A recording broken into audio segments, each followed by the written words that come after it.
chamada de hoje. Glória a Deus. Vamos avançar então. Estamos tratando do tema discipulado profundo. Vamos começar por um vídeo, um pequeno vídeo, um vídeo animação que nos ajuda a compreender um pouquinho da importância do discipulado. É o outro vídeo. Não, esse aí mesmo, perdão, esse mesmo. Pode colocar em tela inteira. Vamos ver esse vídeo.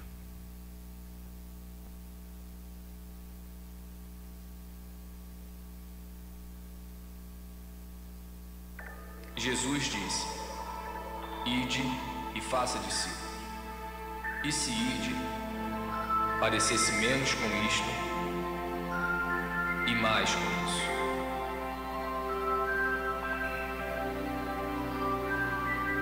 E se fazer discípulos parecesse menos com isto e mais com isso?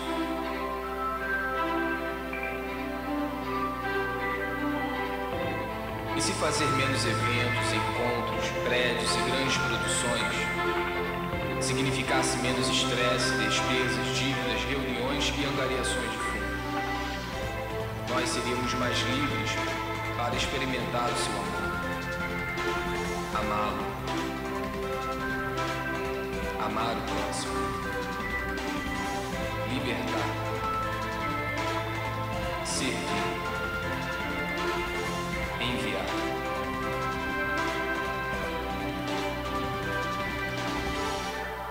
E se ao invés de fazer concertos, bazares, palestras, boletins e erguer prédios, nós fizéssemos mais discípulos para amar, cuidar e ensinar as pessoas, como ele fez, e como ele fez, e eles fizeram. Esta é a nossa missão. Este é o grande chamado. Amar, libertar, servir, ir onde se fizer necessário. Isto é discipulado. Isto é igreja. Aleluia. Muito bem. Então, nesses 2 minutos e 13 segundos aí, nós podemos perceber um pouquinho desse grande poder de conquistar o mundo inteiro que Jesus nos deixou através do discipulado, né? Esse discipulado profundo que nós temos aqui meditado, refletido. Então, nós queremos entender mais a respeito dessa estratégia de alcançar o mundo inteiro que o Senhor Jesus nos deixou. E esse vídeo ele começa questionando um paradigma, questionando um modelo, que é o nosso modelo aonde nós pensamos unicamente, e ao longo de séculos foi pensado assim, de se imaginar o cristianismo e a igreja cristã a partir de templos, aonde as pessoas vêm e elas vivem tudo o que se pode viver em Deus a partir da ideia simplesmente do templo. E aí ele menciona, né, se ao invés de fazer assim, fosse feito assim. Então, aonde de fato o ID é vivenciado, onde as pessoas vão e nas casas, nas empresas, nas escolas, aonde for, elas manifestam então o reino de Deus através de ganhar as pessoas e cuidar bem delas. Então é apenas um vídeo para que nós possamos meditar um pouquinho e entender através daquela imagem que alguns até acharam interessante, aquela a catapulta, né, de ser lançado ali, o enviar, é bem isso mesmo, né? E aí aparece então o globo terrestre, e através desse irmão missionário que foi catapultado para a África, a partir disso vai sendo catapultado vários para outros lugares, e então nós conseguimos alcançar o mundo inteiro. É isso mesmo, não precisamos só pensar na África ou na Ásia, Europa, Oceania ou qualquer outro lugar tão distante, mas o envio ele é esse catapultar para alcançar o perdido, para que nós possamos alcançar pessoas para Jesus, ganhar e cuidar bem dessas pessoas. Vamos voltar então ao que nós estávamos mencionando há 2 semanas atrás. Acho que o último slide, na verdade, Adriano. Esse. E nós vamos basicamente hoje meditar e buscar aprofundamento nesse tema de discipulado profundo a partir de uma análise bíblica, a partir de uma leitura e também de uma exegese, de uma interpretação desse texto. A gente vai procurar extrair o máximo de verdades a partir desse texto. E o texto que nós vamos meditar um pouco aqui é 1 Samuel capítulo 18. Então, o livro de Samuel, primeiro livro de Samuel, capítulo de número 18, o comecinho desse capítulo, que vai nos mencionar a respeito dessa relação, dessa amizade, desse vínculo existente entre Jonatas e Davi. Um texto maravilhoso, impressionante, e a partir dele nós vamos procurar meditar a respeito do discipulado profundo.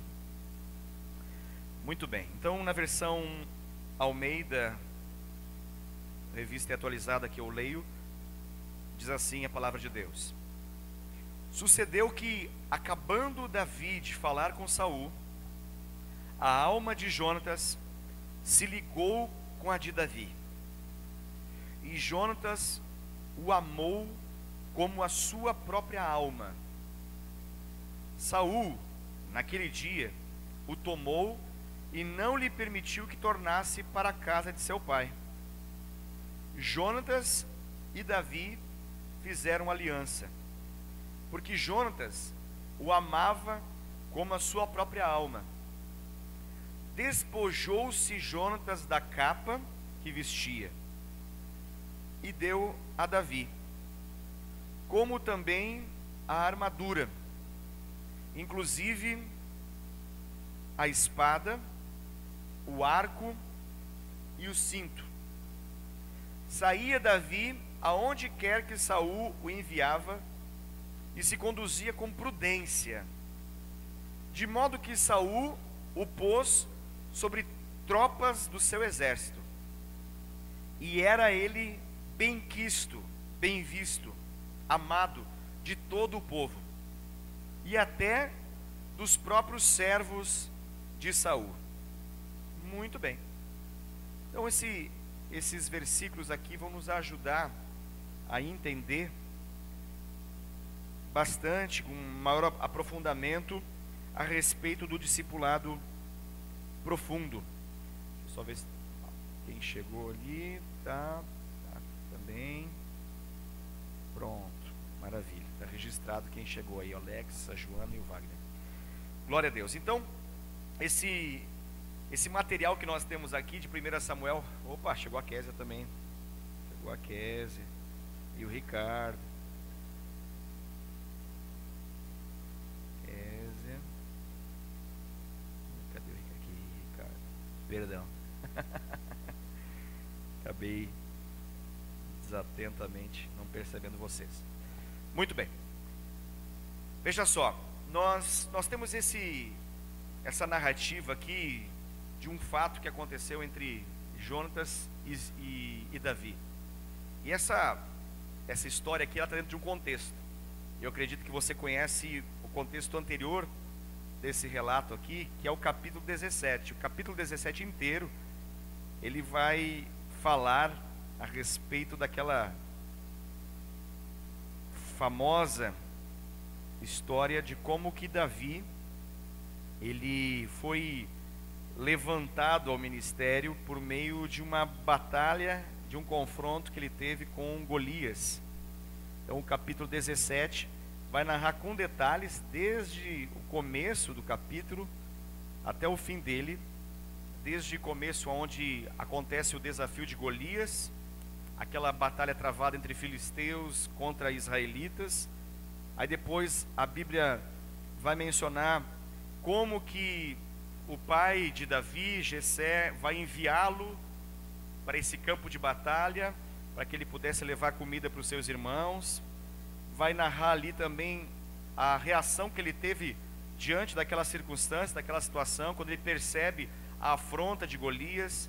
Ele fica indignado com aquilo, e ele começa então a demonstrar o quão indignado ele estava e o quão desejoso de fazer algo. E ele então, ele se coloca à disposição para lutar contra Golias, porque ele de fato acreditava que Deus iria dar vitória. Aí vai mencionar que Saul no primeiro momento não o considera como alguém apto para isso, não passava de um menino, não passava de um jovem ainda, não era um adestrado lutador ou um guerreiro ou alguém do exército que estava ali capacitado para essa batalha tão terrível, diante daquele Golias, que era um homem grande demais, com armadura incrível. Então, no primeiro momento ele é desprezado, mas ele consegue convencer Saul por meio da sua própria experiência. Então ele narra as experiências do campo, ele narra como que o zelo e o cuidado que ele teve com as ovelhas do seu pai foram determinantes da vitória que Deus concedeu para ele. E apesar de ser um jovem, um menino ainda, ele conseguiu então rasgar um urso e ele conseguiu rasgar um leão. E ele compreendia que ele fez isso, uma porque ele tinha zelo e amor pelas ovelhas do seu pai, e outra porque Deus o fez então, o capacitou para esse feito extraordinário. Obviamente qualquer criança não pode naturalmente rasgar um leão no meio, ou um urso no meio, ou que seja matar um desses animais, senão através de uma força que não seja natural. E ele narra isso, e gradativamente você vai sendo envolvido como que num filme, nesse capítulo 17, de como que Saul vai percebendo que não tinha o que ser feito, outra coisa ser feita senão apostar na coragem desse menino. E aí então ele propõe que ele pudesse então se armar, que ele pudesse colocar uma armadura de guerreiro, e ele tira a dele, ele coloca então sobre Davi. Davi fica completamente desajustado com aquela armadura, ele não sabia como lutar desse modo, ele não tinha nenhuma habilidade, experiência para poder fazer isso. E então nós descobrimos na leitura do capítulo 17 como que ele vai manifestar essa vitória. Então ele pega 5 pedras do ribeiro, ele vai usar uma funda, vai usar um estilingue, ele vai usar esse algo que já estava mais acostumado, algo que já estava mais de acordo com aquilo que ele tinha destreza. E você sabe dessa história. E Golias estava ali há dias, vários e vários dias, afrontando, estava ridicularizando, envergonhando a todos com seus comentários completamente maldosos. E ele vai então contra Golias, e quando Davi se apresenta para Golias, Golias mais uma vez acha aquilo ridículo, né? Como que uma criança vai lutar com um gigante guerreiro adestrado para a batalha. E ele olha para aquela cena e fica pensando: o que estão pensando? Esse povo não tem lógica nenhuma de guerra. E aí então vem a famosa frase de Davi, né, que ele vem com espadas, lanças, mas ele vai contra Golias no nome do Senhor, na força do Senhor. E aí você já sabe o restante da história. Ele acerta uma pedrada na testa de Golias, Golias cai. Então ele pega da espada do próprio Golias, corta a cabeça de Golias, levanta. Essa cena, eu estou narrando ela porque essa cena é justamente a cena que antecede esse fato aqui do 18. Quando nós começamos a ler o capítulo 18, a cena anterior é justamente essa. E isso eu acredito que é importante para nós entendermos, porque nós temos falado já, 2 semanas atrás, nós mencionávamos que o discipulado profundo, na verdade, é uma aliança que é feita.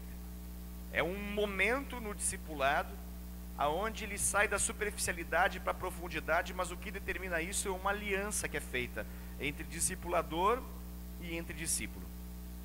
E essa aliança que ela é feita, ela foi feita aqui após a experiência do capítulo 17. E o que o capítulo 17 nos é importante, para nós entendermos a razão que levou Jonatas a amar a Davi, a admirar a Davi. Então, a experiência do 17, ela foi determinante para que Jonatas pudesse, ele como discípulo firmar essa aliança. Isso vai nos ajudar a entender, porque quando nós falamos desse discipulado profundo, desse relacionamento profundo, nós estamos falando de uma relação onde não existe desconfiança, onde não existe reserva, aonde há uma entrega total, aonde há uma rendição plena. E essa rendição plena, ela foi firmada por Jonatas para com Davi. Mas isso depois da experiência do capítulo 17. Então, eu acredito que a gente precisa parar um pouquinho para poder contemplar essa situação e pensar um pouco e refletir aqui juntos a respeito disso. Porque nós temos falado que o primeiro passo nessa relação do discipulado profundo, ele é dado na postura, no comportamento, na maneira, na expressão do discipulador para com o discípulo, na medida que ele se torna admirável. A gente já falou isso, né? Nas últimas aulas a gente falou isso.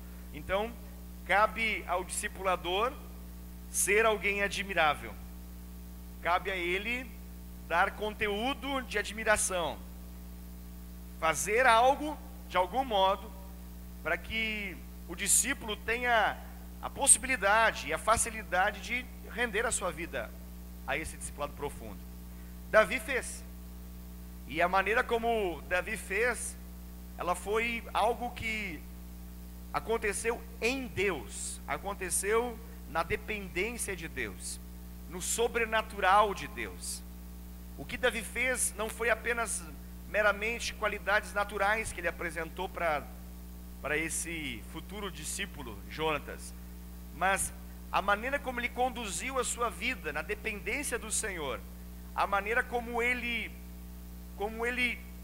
venceu um inimigo que ninguém conseguia vencer, e ele conseguiu vencer na total dependência do Senhor, fez com que naquele exato momento Jonatas percebesse em Davi o seu líder, o seu discipulador, um mestre, uma pessoa que iria guiá-lo a partir daquele momento. Então, eu acredito que a gente precisa parar um pouquinho para analisar a respeito desse detalhe. Eu quero falar isso para você, estou falando pausadamente, para que você possa ter tempo de pensar o quão admirável você é para os seus discípulos. Eu estou falando assim pausadamente, para dar tempo para que você possa repensar talvez um pouco a sua relação com os seus discípulos e considerar, obviamente, tiradas as devidas proporções. Nós não estamos num campo de batalha contra os filisteus, nós não temos 5 pedras em nossa mão, nós não temos uma funda, um estilingue, um bodoque, sei lá o que, o nome que você possa dar para isso. É completamente diferente a nossa realidade, mas existe algo que precisa ser considerado, que fez com que Jonatas rendesse a sua vida. E o detalhe, essa postura de Davi, nesse primeiro momento, ela nem foi intencional. Davi não tinha a intenção inicial de apaixonar Jonatas para si. Entenda o que eu estou mencionando, né? Eu falo dessas palavras e quero sempre frisar, porque algumas pessoas mal intencionadas, elas já quiseram, ao longo da história da igreja, principalmente da história da igreja mais atual, algumas pessoas quiseram achar base bíblica para relacionamentos homossexuais, e algumas das pessoas mal intencionadas pegaram trechos bíblicos como esse, como sendo uma palavra que sugestiona, sugere, indica uma relação homoafetiva ou homossexual. E eu quero frisar que não tem absolutamente nada de homossexualismo aqui. O que tem aqui é um discipulado profundo. Então, quando eu falo de apaixonar, não me entenda no sentido de paixão sexual, né? Essa paixão nesse lado. Eu estou falando de admiração extrema, ok?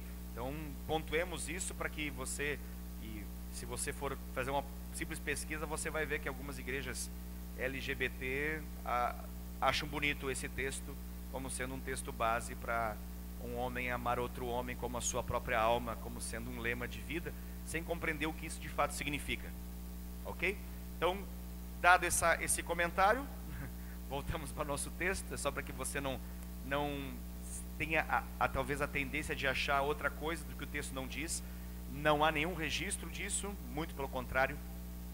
O que há aqui é algo profundo, profundo e muito profundo, de uma relação entre dois homens, na medida que um discipulado acontece, uma relação de transferência de vida, de prestação de contas, de renúncia, de entrega, de direcionamento de vida, passa a acontecer por meio desse fato. Então, é nisso que nós estamos nos detendo, porque algo impressionou a Jonatas. Algo impressionou a Jonatas. É óbvio que a situação é altamente impressionante. Se nós estivéssemos lá, com toda certeza, seria muito simples nós nos apaixonarmos por Davi. Mas a postura de Jonatas não foi simplesmente numa admiração. Essa postura conduziu ele a entregar a sua vida na mão de Davi. Porque admirar muitas pessoas, nós podemos também fazer o mesmo. Nós podemos admirar muitas pessoas na terra, mas o discipulado, ele em nossa vida, ele vai fazer diferença na medida que nós deixarmos simplesmente admirar e passar a entregar a nossa vida e colocar a nossa vida na mão de outra pessoa. Foi isso que Jonatas fez para com Davi. E a gente pode meditar bastante a respeito disso. Então, para nós procurarmos deixar um pouco mais claro o tom da nossa conversa, vamos dividir essa ministração aqui, esse tema, em duas partes.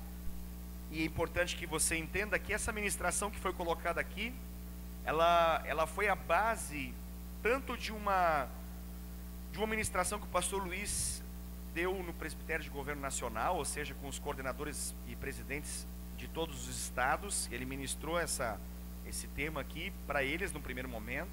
E essa mesma ministração, ela também já foi utilizada numa conferência nacional que o próprio pastor Luiz Chad ministrou isso lá em Joinville, há alguns anos atrás. Então, a base dessa ministração e dessa reflexão aqui, ela é feita pelo nosso líder, o pastor Luiz Chad, e eu acredito que ele foi extremamente feliz na sua interpretação e feliz também demais em colocar isso para nós. Isso nos ajuda muito a entender o que Deus espera desse tal discipulado profundo. Então, o discipulado, é importante que a gente entenda que esse discipulado ele passa por um processo.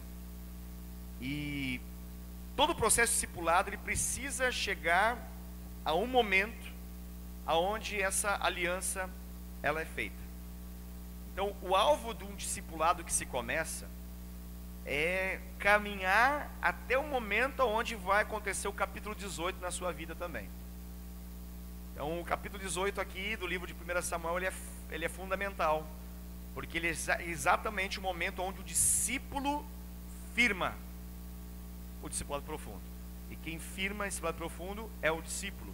Mas o discipulador, ele consegue conquistar, ele consegue se tornar tão admirável ao ponto que ele praticamente deixa o discípulo numa condição em que ele não tem outra coisa a fazer senão render a sua vida. É isso que aconteceu aqui. Então, normalmente o nosso discipulado, ele é por indicação. Então, basicamente, os nossos discipulados todos, ou pelo menos quase todos, eles funcionam por uma indicação. Há um momento que alguém diz: olha, você vai discipular tal pessoa. Se ora, se busca a Deus, se compreende alguns critérios são decisivos nessa direção, mas o discipulado normalmente ele acaba acontecendo por essa indicação. Então é natural que no começo esse discipulado, até que ele se torne esse discipulado profundo, ele comece de um modo um tanto superficial. É natural, tendo em vista que essas pessoas elas não se conhecem, elas ainda não têm uma relação tão forte assim. Então é natural isso, é importante que se diga para que todos nós possamos ficar um pouco tranquilos em relação a isso. Mas o que não é natural é permanecer nessa superficialidade por tanto tempo. Então o alvo desse discipulado que está superficial, ou está apenas um discipulado de manutenção, é chegar um momento onde o relacionamento ele cria um vínculo precioso, um vínculo poderoso entre discípulo e discipulador. É o que a gente pode chamar dessa aliança. Momento que existe uma aliança. E a ideia da aliança é simples, né? Quem tem sabe que tem, quem não tem suspeita que pode ter, mas não tem certeza se tem ou não. É basicamente isso. Entendeu? Não entendi. É mais ou menos salvação. Você fala assim, você é salvo? Quem sabe que é salvo, fala, eu sou salvo. Quem não sabe, fala, não sei. Aí se fala, não sei, você já sabe que de fato não é. Porque uma vez que você é, você sabe que tem. É isso que eu acabei de dizer.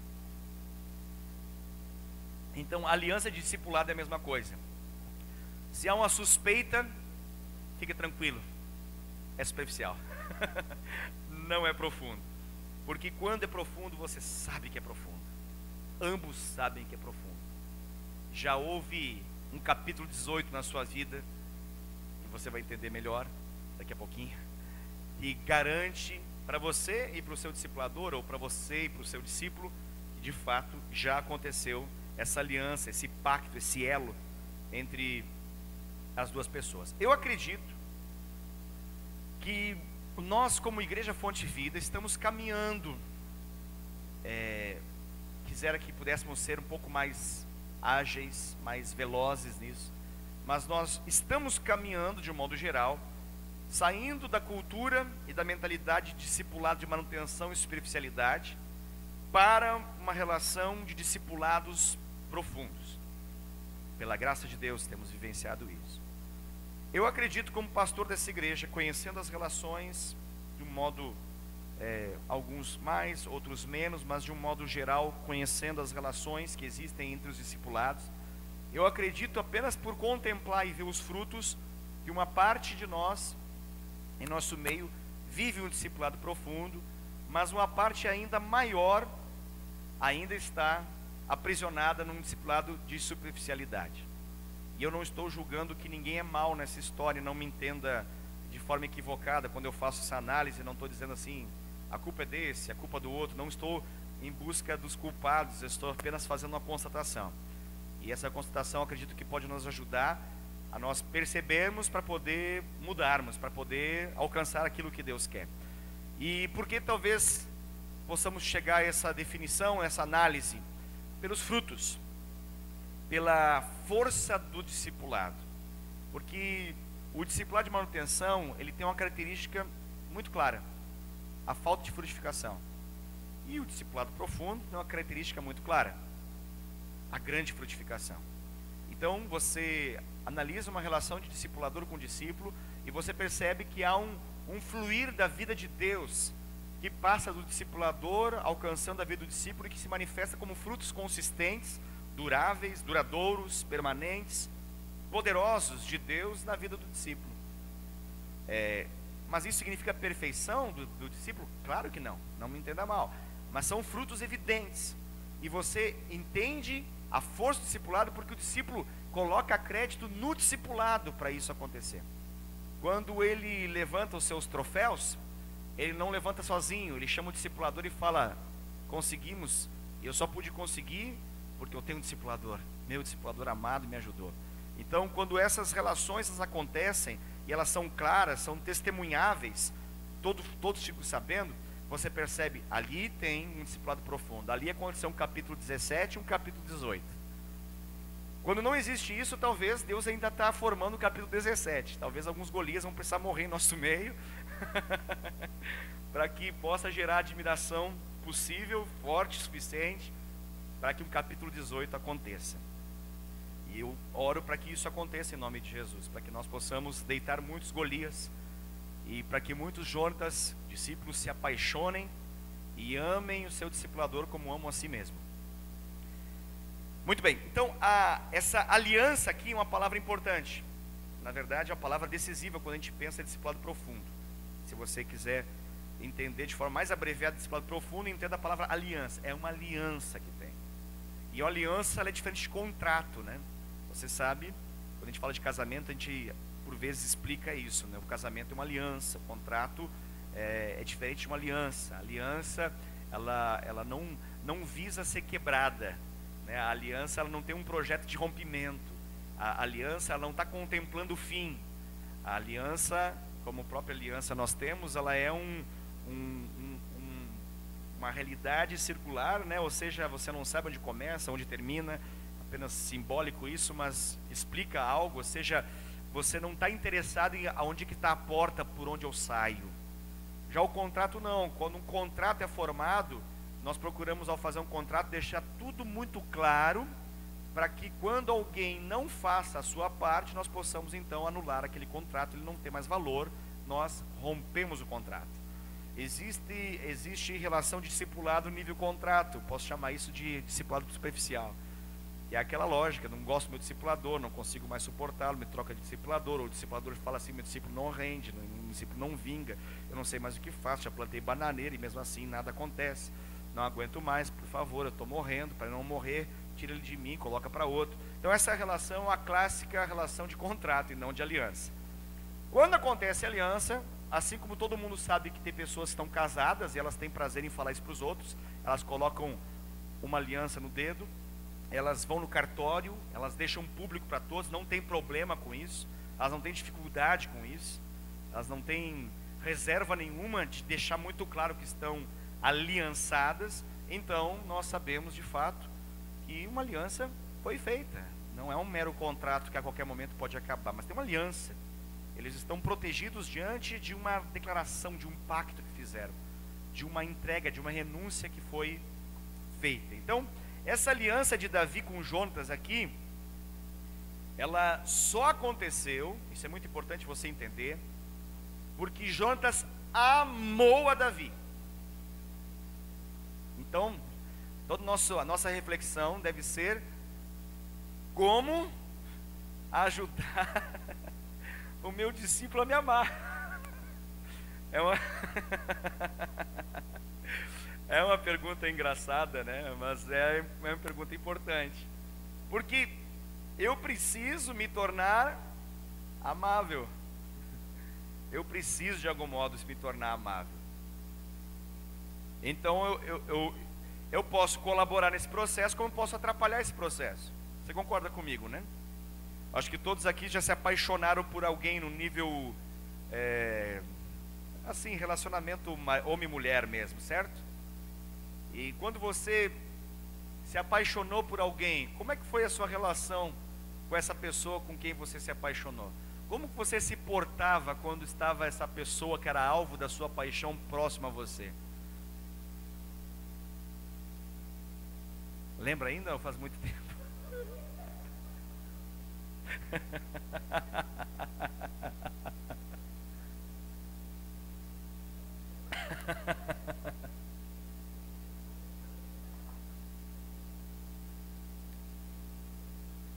Bom, uma coisa importante, obviamente todos nós somos pessoas imperfeitas em função do pecado e nós sabemos disso.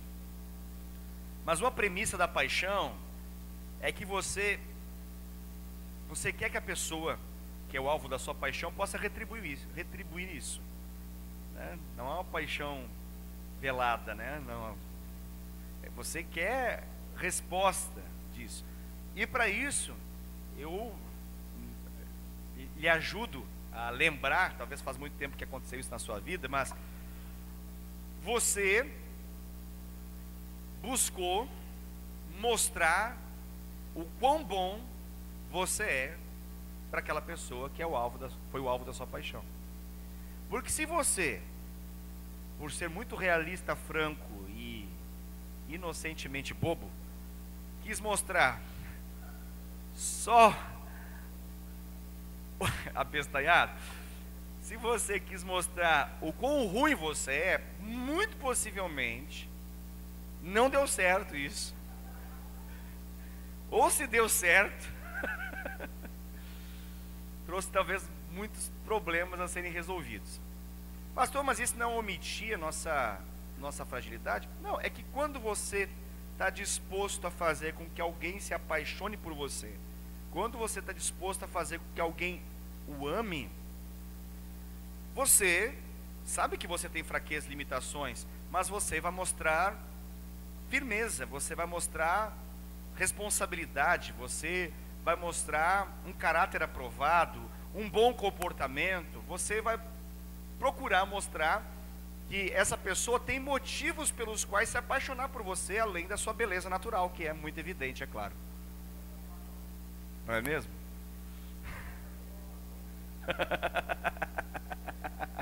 Como é que é essa aí, Theo? Não pode ficar mostrando a beleza para os outros assim. É o pavão, né? O pavão mostra a beleza para os outros. Então, eu só falo isso porque às vezes nós parece que desaprendemos ao longo do tempo de como que funciona esse processo.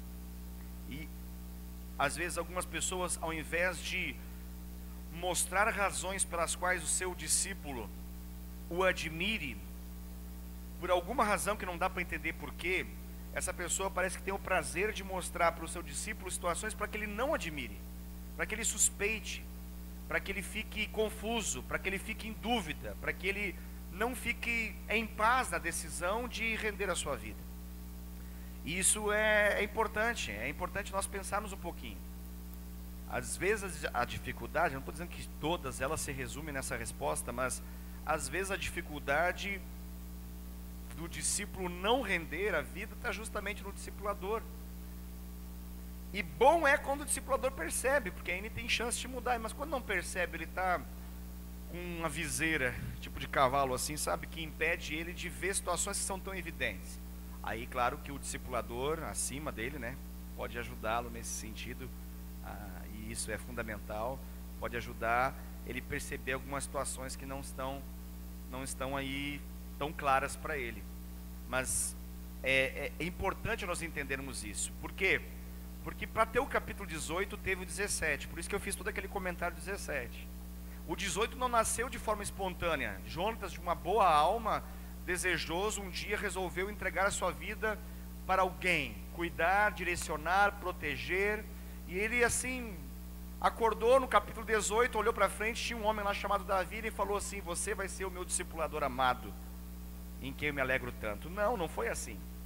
Teve um capítulo 17, e esse capítulo 17 é importante. Davi tinha falhas? Sim. A Bíblia registra elas? Sim. Davi foi um homem perfeito? Não. Mas o capítulo 17 foi suficiente para que o 18 acontecesse. Ele falhou depois disso? Sim, falhou depois disso. Falhou. Deus tratou a vida dele? Tratou.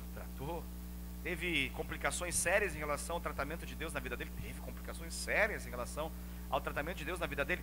Mas o capítulo 17 foi fundamental. Não perca o capítulo 17 assim, na frente dos seus olhos, porque esse capítulo 17 nos ajuda a refletir um pouco. É possível que o seu discípulo esteja olhando para você na busca de ver o capítulo 17 em ação. Pastor, me diga para mim assim, então, me diga o que é o capítulo 17. O capítulo 17 é aquilo que eu falei, eu repito para que você não perca de vista isso. Dependência extrema de Deus em situações onde naturalmente é impossível ser vencido.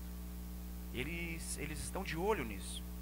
Discípulos, eles querem, porque o discipulado, a base do discipulado não é que nem relação com psicólogo, médico ou qualquer outra pessoa, um professor qualquer, ou um amigo que se tenha na vida, não. A base do discipulado, ela é espiritual.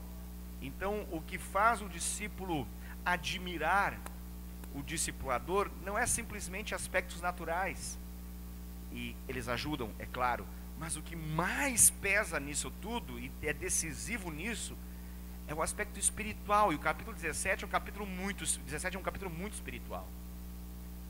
Então, olhe para a sua vida espiritual, olhe para o peso da glória de Deus na sua própria vida, na sua história, na sua experiência. Pastor, mas o que eu posso fazer se eu tenho o capítulo 17 na minha vida e parece que o 18 não vem porque o Jonas está olhando para o outro lado? Ajude o Jonas a olhar para o capítulo 17. Se você não frisar o 17, o 18 não vai acontecer. Eu estou falando em símbolos aqui, mas acho que você consegue entender. Porque o 18 pode ser um Jonas que chegou depois do 17. Você já tem o 17, aconteceu 3 meses antes de você conhecer o Jonas do capítulo 18. Ele não viu, não presenciou.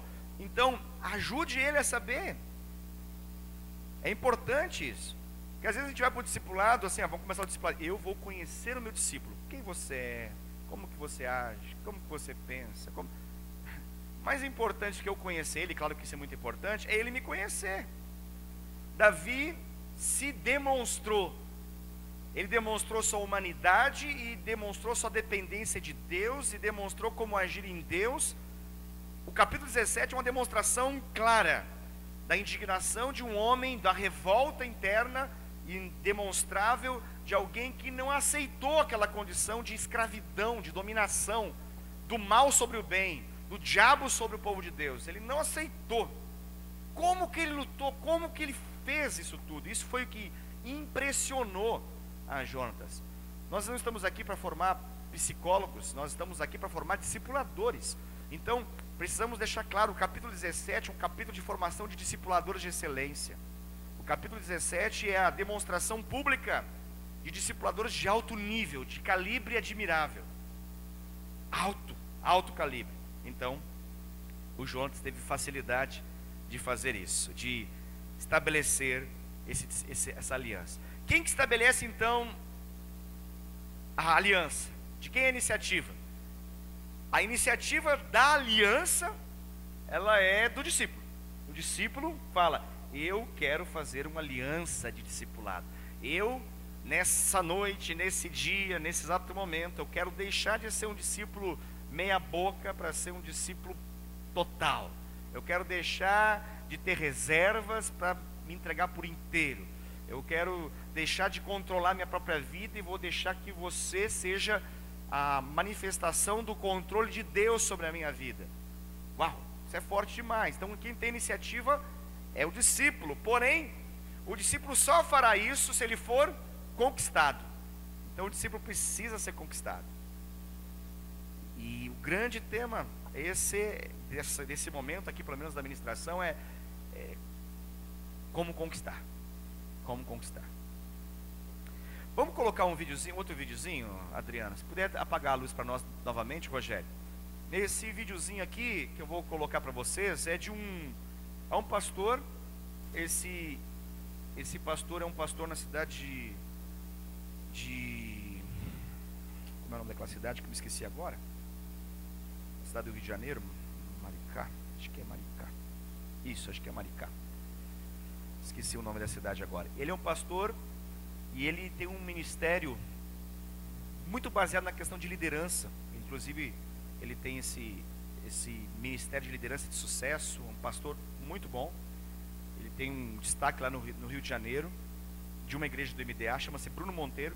E ele tem vários vídeos muito bons na internet que podem ser de grande validade, grande valia para vocês, tanto quanto para mim.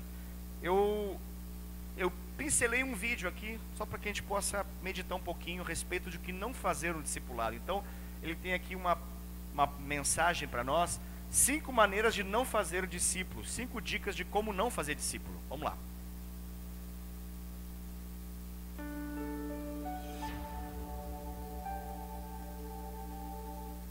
Olá, querido líder de sucesso, a graça e a paz. Que bom estar com você mais uma vez aqui no nosso canal Liderança de Sucesso. E conforme sempre eu digo, é um prazer para mim poder estar servindo você, a sua equipe de discípulos, a sua equipe de líderes. E se você está assistindo esse vídeo aí no seu Tadel, um beijo grande para essa galera toda desse Tadel aí, super abençoado. Olha, hoje eu quero falar para você de 5 dicas de como você não fazer discípulos. 5 dicas de como você não fazer discípulos. Olha, como assim? Eu quero fazer discípulos? Pois é, eu vou te ensinar aqui 5 dicas de como não fazer. É para você não colocar isso aqui que eu vou dizer para você em prática, senão você nunca vai fazer discípulos. Tá certo?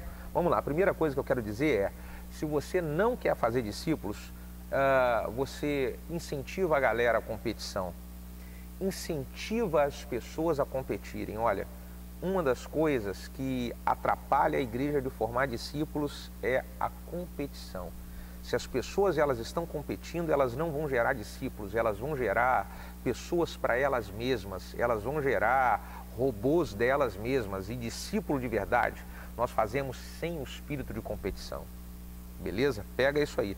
Segunda coisa importante é, se você não quer fazer discípulos, trave o crescimento deles, tenha ciúme deles, tenha inveja deles, querido.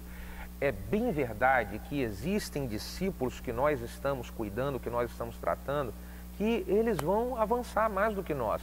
Um grande exemplo disso daí é Barnabé cuidando de Paulo. Paulo começou a avançar mais do que Barnabé. E olha, Barnabé não travou Paulo por causa disso, nem ficou com ciúme, nem com inveja. Existem pessoas que elas não formam discípulos, porque quando o discípulo começa a querer crescer, mas eles têm inveja, eles querem travar, eles têm ciúme. Se você não quer fazer discípulo, tenha inveja, tenha ciúme, trava a vida de quem está crescendo aí debaixo da sua liderança, beleza? Outra coisa, terceira dica de como não fazer discípulo: se você não quer fazer discípulo, seja omisso. Seja omisso, deixa tudo que ele está fazendo, ele continuar fazendo de errado, não dê um direcionamento, não traga uma correção quando ele precisar. Seja omisso, deixa ele fazer tudo que é errado. Fala, não vou me meter na vida desse cara, não. Se você não quer fazer discípulo, seja omisso, porque a omissão ela faz com que você não gere pessoas segundo o caráter de Cristo. Você precisa ensinar, você precisa confrontar, você precisa advertir, porque só assim as pessoas crescem e nós formamos discípulos de verdade. Beleza pura? Outra dica: se você não quer fazer discípulo, seja precipitado demais. Seja precipitado demais.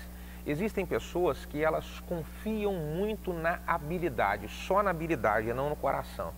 E aí, quando elas confiam só na habilidade e não avaliam o coração, elas não formam discípulos de verdade. Elas formam pessoas cheias de habilidade, mas que não são discípulos de fato. E aí, se você não quer formar discípulo, é só você olhar. Olha a habilidade e seja precipitado. Já vai entregando tudo nas mãos desse cara. E aí você vai ter qualquer tipo de pessoa ou de trabalho, menos discípulo de verdade, ok? Então, quer não fazer discípulo? Seja precipitado. Outra dica importante para você: se você não quer fazer discípulo, seja um manipulador. Manipule as pessoas, manipule, obrigue elas a fazer, diga que se elas não fizerem vão sofrer, vão pagar preço. Aí, meu irmão, você não vai fazer discípulos. Discípulos de verdade, eles fazem as coisas de coração. Discípulos de verdade, eles fazem as coisas porque amam. Discípulos de verdade, eles fazem as coisas porque eles entendem ser chamados por Deus para fazer. Eles nunca fazem por pressão. Eles nunca fazem porque estão sendo manipulados pelos outros, mas eles fazem porque entendem ser um chamado de Deus. Eles fazem porque eles entendem ser um comissionamento de Deus. Aí, esses discípulos, eles dão frutos. Então fica aí essa dica para você. Se você não quer fazer discípulos, faça tudo isso que eu disse para você. Agora, se você quer fazer discípulos, faça o contrário de tudo isso que eu disse. E eu tenho certeza que você quer cumprir a grande comissão do Senhor, você quer cumprir o grande chamado do Senhor de fazer discípulos às nações. Então, continue assistindo todos os vídeos desse canal. Eu tenho certeza que vai abençoar demais a sua vida e te ajudar a fazer discípulos saudáveis, discípulos frutíferos, discípulos que vão ser verdadeiros líderes de sucesso. Espero que esse vídeo tenha te ajudado e tenha te abençoado. E se ele te abençoou e te ajudou, compartilhe com outros amigos. É um prazer para mim poder estar servindo você e a sua equipe. Um beijo grande no seu coração e até o próximo vídeo. Aí, beleza. Sotaquezinho carioca. Dá pra perceber. Legal. Chamou atenção alguma informação do que ele deu aí? Alguma coisinha que você ficou pensativo em relação ao discipulado? Qual? Seja omisso. Chamou atenção isso, Rafael? A ideia de deixa como está. Não toca. Deixa que naturalmente se resolva. Não se coloque nessa história. Deixa como está. Essa omissão, ela é muito facilmente percebida pelo discípulo. O discípulo, ele anseia estar debaixo de cobertura.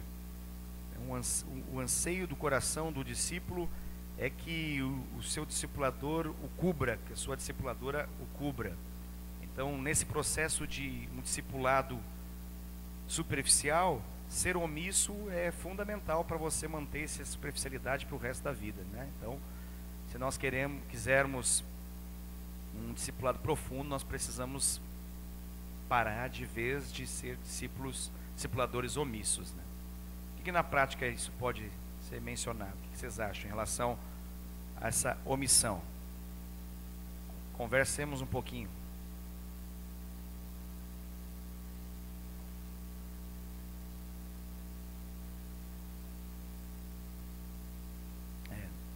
Eu acho que são duas coisas diferentes, né? Existem aquelas situações que o discipulador fica incomodado, que o seu discípulo ele procura não falar, não mostrar e não trazer conhecimento nenhum para o seu discipulador.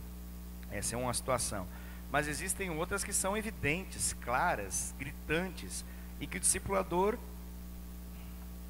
não faz absolutamente nada, não interfere naquela postura, naquele comportamento, naquela atitude, naquelas decisões que o discípulo está tomando.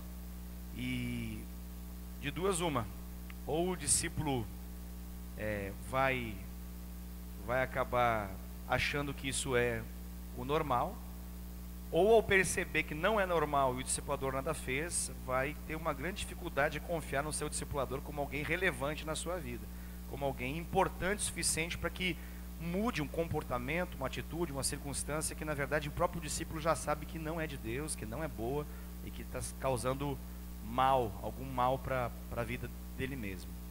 Mas alguma coisa chamou a atenção nessas dicas aí que o pastor Bruno mencionou? O que mais? A manipulação.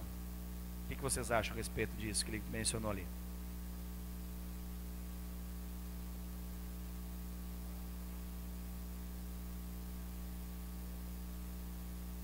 Você falar para o discípulo que se ele não fizer a coisa certa, o inferno vai vir sobre a cabeça dele, né? Essa ideia de domínio, né? Essa ideia de assenhoramento, né? De se transformar num senhor absoluto.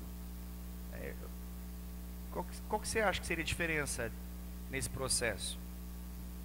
Porque nós esperamos que o discípulo coloque a sua vida, né? Então, o que não seria manipulação? Acho que essa é a grande questão que a gente precisa conversar aqui. Isso, Glauco, você matou a charada. Lembra que a gente não mencionou aqui que o Jonatas foi quem decidiu. O Davi, isso é uma coisa que a gente precisa conversar e entender o melhor possível disso, porque o Davi, nós olhando o texto aqui, não nos parece que foi intencional a postura do Davi. A nossa nós queremos ser admiráveis, nós queremos ser amados, nós queremos que a pessoa firme aliança. Mas eu conduzo, eu levo ela a fazer isso, mas eu não decido por ela isso. Eu não forço a barra nisso. Eu não avanço um terreno que não me foi dado. Eu não me asseguro de ter posse de uma área que não foi me confiada.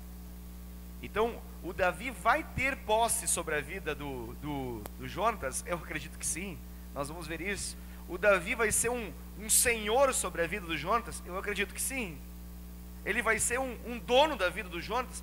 Eu acredito que sim. Pasmem no que eu estou falando, pode parecer muito estranho o que eu estou mencionando, mas o Jonatas, ele entregou isso ao Davi. A gente vai ver daqui a pouco, logo mais.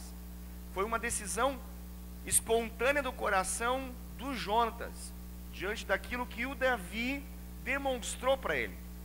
E aí, vai além do 17. O 17, ele nos dá uma pincelada geral por causa da batalha, mas o começo do 18 já fala a respeito da maneira como o Davi se posicionava com todos, como o Davi conduzia a sua própria vida dentre todos. Ele era uma pessoa admirável por todos. Não é à toa que ele vai causar ciúmes, mesmo que ele não quisesse isso, no próprio Saul, porque o capítulo 18, depois dos versículos que nós lemos, vai dizer que as mulheres da cidade, elas admiravam tanto Davi que fizeram um cântico para ele. Você acha que ele pediu para elas fazerem cântico para ele? Não foi isso. Mas é que a admiração foi contagiante. Tinha atributos na vida desse homem, espirituais, e que Deus colocou nele a nível natural, que eram tão evidentes e chamavam tanta atenção, que o capítulo 18 se explica facilmente. O que você ia falar, Adriano?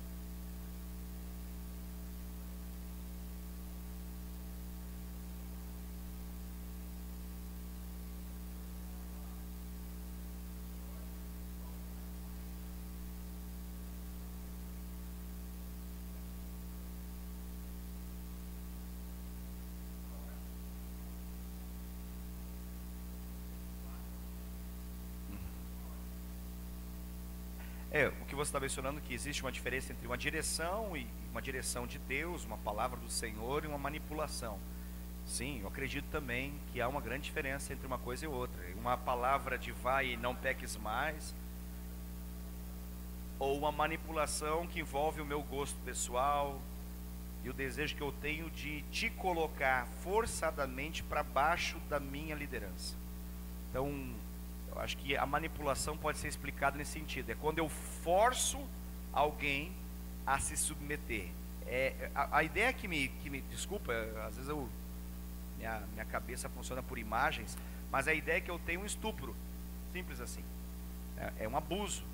Por isso que existe um monte de abuso. Tem abuso verbal, abuso físico, abuso sexual, tem um monte de abuso, né?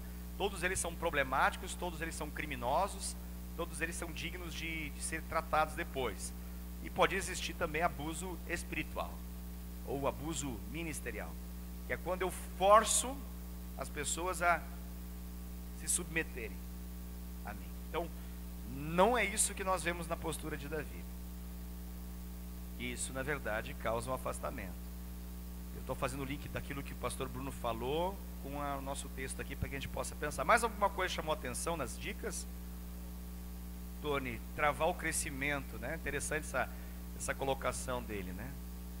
Muito interessante, porque a premissa do discipulado é a paternidade, certo? Vocês entendem o que eu estou mencionando? Então, e compreendamos isso, né? Compreendamos isso em termos espirituais. Nós não estamos falando isso em termos físicos, porque se fosse físico, o Rogério é mais velho que eu não tenho como ser pai do Rogério. Eu não tenho idade para ser pai do Rafael, por mais que ele seja mais novo do que eu, ou outro Rafael que seja. Eu não tenho idade, certo? Então não é natural essa realidade. Nós estamos falando de uma situação, de uma realidade espiritual. Concorda comigo?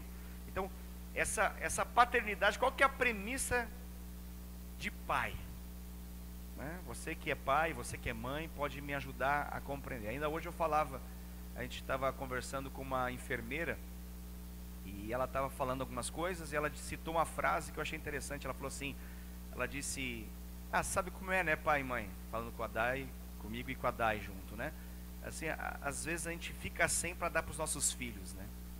Eu falei, ela estava falando em relação de que ela não tinha um recurso para poder fazer algo em relação a ela, mas que ela disponibilizou aquele recurso para o benefício, para a prevenção, para a saúde física, no caso, dos filhos, né? É isso, ou não é? Ou eu estou falando besteira? Não é assim? Papais e mamães, não é assim? Não é assim na hora de comer, não é assim? Não é assim? Às vezes você tem lá um prato, né? Você fez um prato, ok, tá lá, e você sabe que aquele é o melhor pedaço, é o mais gostoso. É interessante. Eu entendo também que às vezes existem algumas coisas em relação à honra, né? E já vi isso muitas vezes acontecer também, dos próprios filhos darem a melhor parte, o melhor pedaço para o pai, para a mãe, por uma questão de honra. Eu entendo isso. Mas o coração dos pais é uma coisa digna de compreensão, né? Por quê? Porque os pais querem que os filhos tenham a melhor parte. Os pais desejam que os filhos tenham mais possibilidades que eles mesmos tiveram. Os pais entesouram para os filhos desfrutar. Não é assim que a Bíblia fala? Theo? E a gente já complementa o que o Tony mencionou. Sim.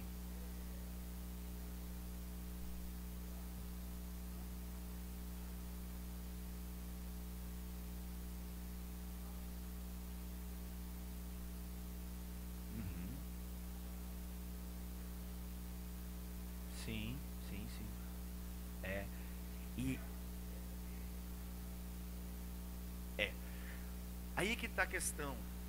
Eu acredito que a gente pode fazer esse elo com essa sua colocação, até o que o Tony trouxe em função do vídeo. O que o Theo está mencionando, para que fique registrado, né? É que às vezes há uma grande dificuldade do discípulo se adequar ao que o discipulador deseja, espera, quer, e não estão vivendo situações semelhantes, não tem o link necessário, o elo necessário para que o discípulo conheça a expectativa do discipulador. Aí que eu acredito que está a sacada aí dessa relação de discipulador com discípulo, na ideia de pai e filho. É óbvio que a gente precisa sempre levar em consideração o nível de compreensão que os filhos têm, mas seria uma completa estupidez da nossa parte passarmos uma vida inteira como pais sem nunca deixar claro para os nossos filhos aquilo que nós queremos deles. Seria uma completa contraproducência, ou seja, algo contra o que se produz, algo que não tem efetividade, não tem eficácia, nós passarmos uma vida inteira sem deixarmos claro as nossas expectativas para com os nossos filhos. Por isso que eu faço esse elo aqui, o Tony ressaltou, que ele chamou a atenção dele no vídeo, essa questão de barrar, impedir o crescimento dos filhos. Pois bem, é tudo que eu quero dos meus filhos. Então eu preciso compreender que o meu desejo com os meus filhos é que eles, na verdade, não apenas alcancem o que eu já vivo, tenho e posso, mas que eles superem ainda isso, que eles possam ir mais além.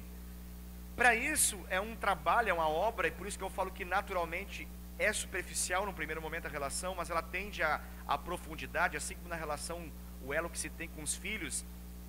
Por exemplo, o meu elo com o Gessé, ele ainda é um tanto superficial, mas ele tende a crescer. O meu elo com o Eliel, ele já é bem mais forte, mas ainda nem se compara com tudo ainda que eu vou esclarecer para ele. Eu sei que cada etapa disso tem o seu momento, e eu preciso ter essa paciência e esse amor para poder suportar cada momento dessa caminhada de crescimento. Mas o que eu não posso é impedir esse crescimento. Eu tenho que promover, e para que eu possa promover crescer, eu preciso sempre entender qual ponto está. Eu não posso querer que o Eliel pule de 5 anos para 15 numa tacada só. Ele tem 5 anos de idade. Então eu preciso calibrar o tamanho da minha expectativa, que eu poderia traduzir para vocês que é gigante, para com ele e para com Gessé, mas eu preciso calibrar a capacidade de alguém que só tem 5 anos de idade, porque senão é um abuso da minha parte. Eu não conseguiria fazer isso sem trazer um peso esmagador sobre ele. Então, analisando essa questão natural, nos ajuda talvez a entender que a questão espiritual é claro que eu acredito assim como na vida natural também, existe algum momento que o coração do filho, ele se apaixona pelo seu pai, ao ponto que o seu pai se transforma num modelo a ser seguido, num padrão. O pai é o super-herói. Isso a gente sabe, todos que têm filhos sabem que existe um momento que acontece isso. Tremendo.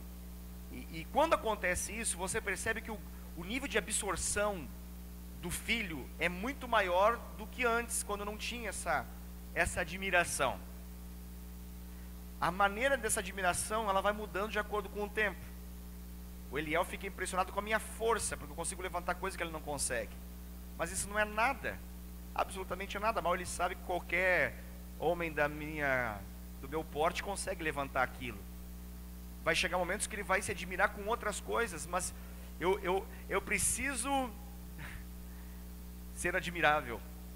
Eu preciso conduzir a minha vida com ele, dando a ele referência e padrão para todos os momentos, diante da necessidade que ele está vivendo. Para ele, nesse exato momento, é superar alguns obstáculos que estão na frente dele, que ele, com uma criança pequena de 5 anos, não consegue.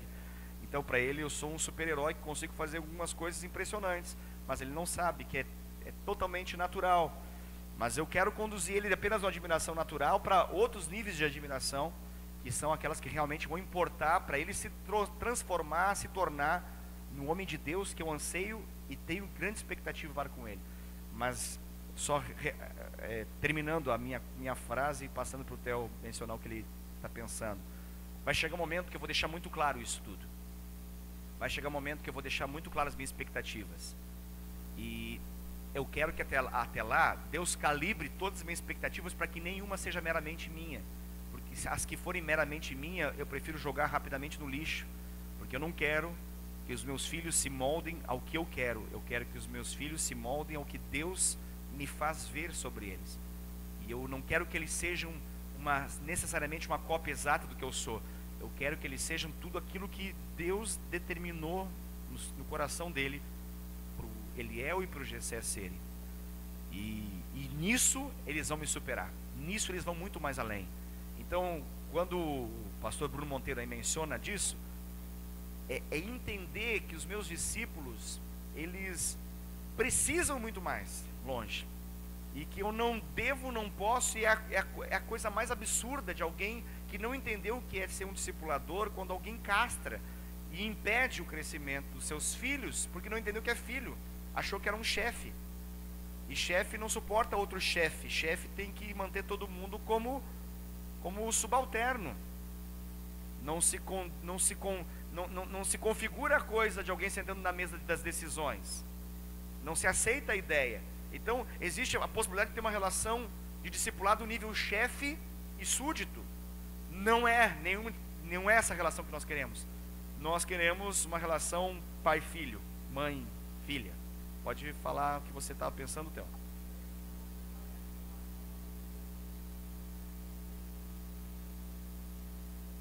Fundamental.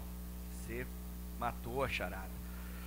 Veja bem, a gente trouxe uma situação aqui fictícia, de um capítulo 18 sem o 17. Eu falei para vocês, né? Em alguns casos, talvez o discípulo não viu o 17. Ok. O 17 é real? É real. O 17 é um padrão da nossa vida. É um padrão da nossa vida. Então o 17 não precisa acontecer só quando o discípulo não estava perto. Ele pode acontecer novamente. Dá para entender o que eu quero dizer? E aí que tá. Eu preciso me relacionar com meus discípulos, principalmente com aqueles que ainda são superficiais, para que eu possa dar espaço para o 17 acontecer. E quando aconteceu o 17, como na matemática, depois vem o 18. Tá dando para entender, né? A minha dificuldade em me relacionar com os discípulos, principalmente aqueles que são mais problemáticos e aqueles que não têm tantos frutos e que não dão tantos retornos e respostas imediatas do discipulado, é porque é muito mais gostoso conviver com aqueles que são os mais frutíferos.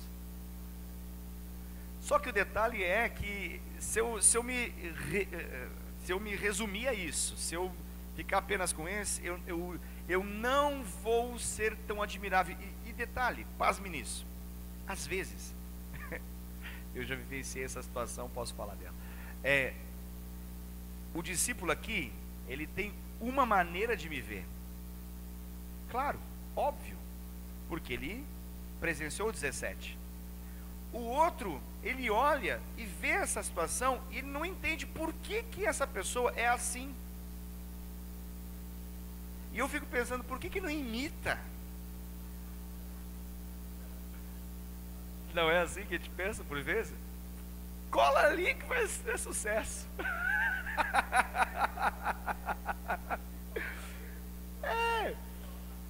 Quem tem filhos, mais de um, em momentos diferentes da vida, sabe do que eu estou falando.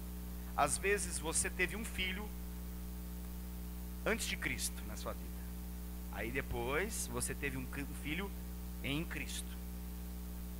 Aí você vê a diferença. É gritante. Gritante. Aí você fala, mas por que esse filho não... É porque esse filho, ele não viu 17. Em alguns casos não viu 17.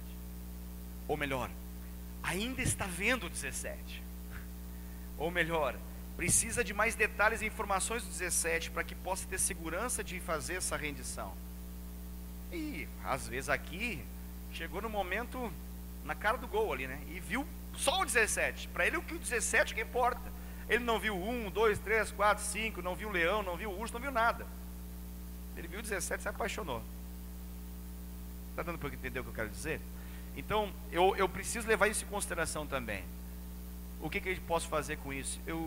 Primeiro, tudo na vida funciona pela revelação que a gente tem. Se a gente não tiver essa revelação, se a gente não compreender as coisas, nada funciona na nossa vida. Tudo passa a funcionar com entendimento. A gente morre por falta de entendimento.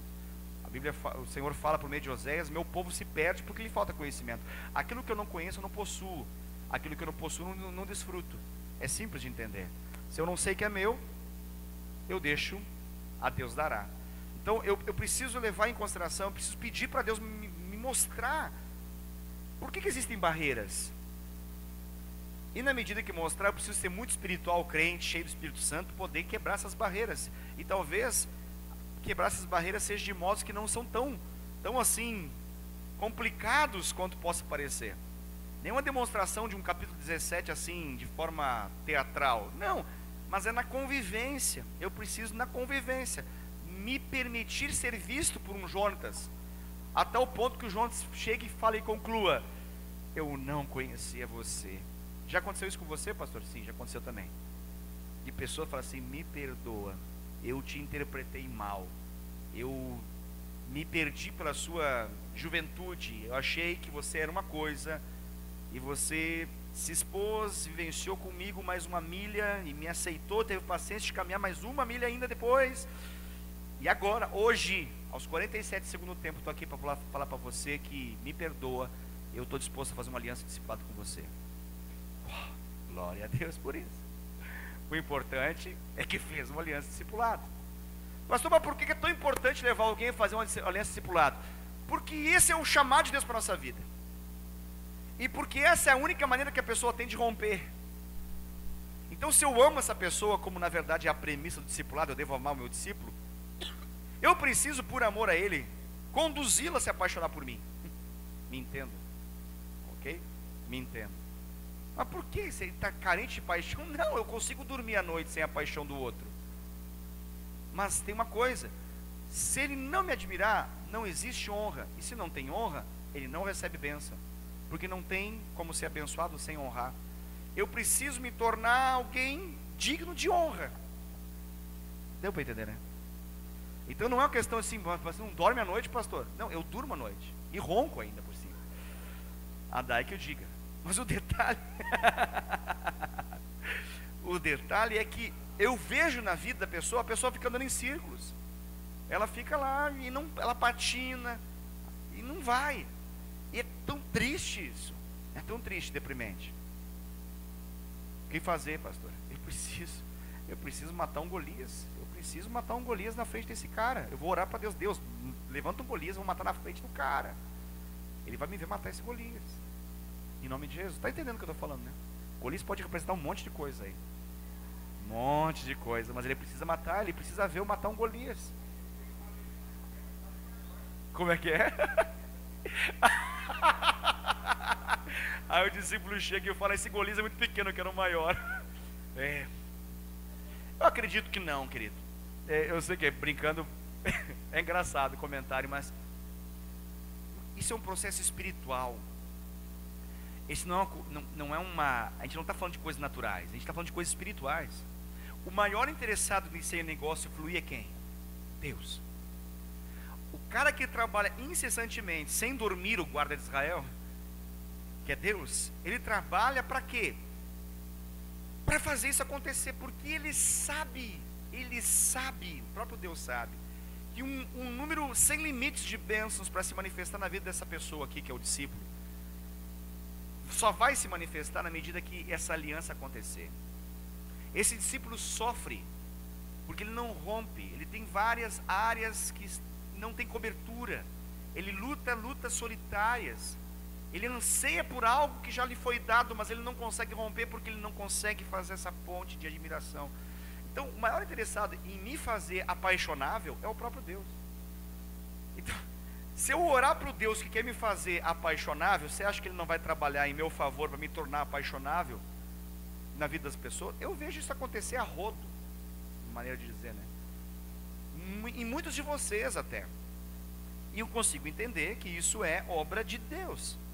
É obra de Deus por meio da minha intercessão, por meio da minha oração. Mas pastor, porque você não dorme à noite, você tem problema de crise de identidade? Não, eu estou tranquilo. Eu só estou mencionando porque para eu chamar isso de um ministério eficaz e eficiente, para essa igreja romper e avançar, eu sei que precisamos disso. E por isso eu oro por isso. Então, cada vez que acontece alguma manifestação que está de acordo com isso, como um elogio que seja, ou uma reprodução de algo que foi ministrado por Deus através da minha vida, mesmo que a pessoa não faça o link e fala, foi o Wesley, eu recebo e falo, glória a Deus, porque eu sei que está acontecendo esse fluir, eu sei que isso é bênção. Então eu me alegro com essas conquistas todas que acontecem e pipocam aí todo dia na vida de cada um dos amados irmãos aqui da igreja, porque eu sei que são reprodução daquilo que nós temos vivenciado em Deus. Assim como eu sei que aquilo que eu tenho vivido aqui é uma reprodução daquilo que o meu discipulador tem vivido em Deus. Eu quero tudo aquilo que ele tem vivido em Deus e mais ainda em nome de Jesus. Legal. Mais alguma coisa que chamou atenção nesse vídeo aí, Tony?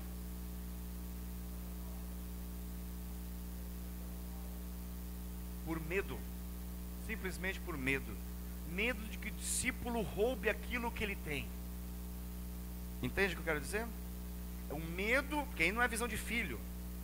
É o medo de que, vamos pensar que eu sou o seu discipulador, de que eu perca quem eu sou pelo quão bom você se torna. E ao invés de te dar as chaves e os caminhos para a vitória, eu fico segurando para te manter debaixo de mim.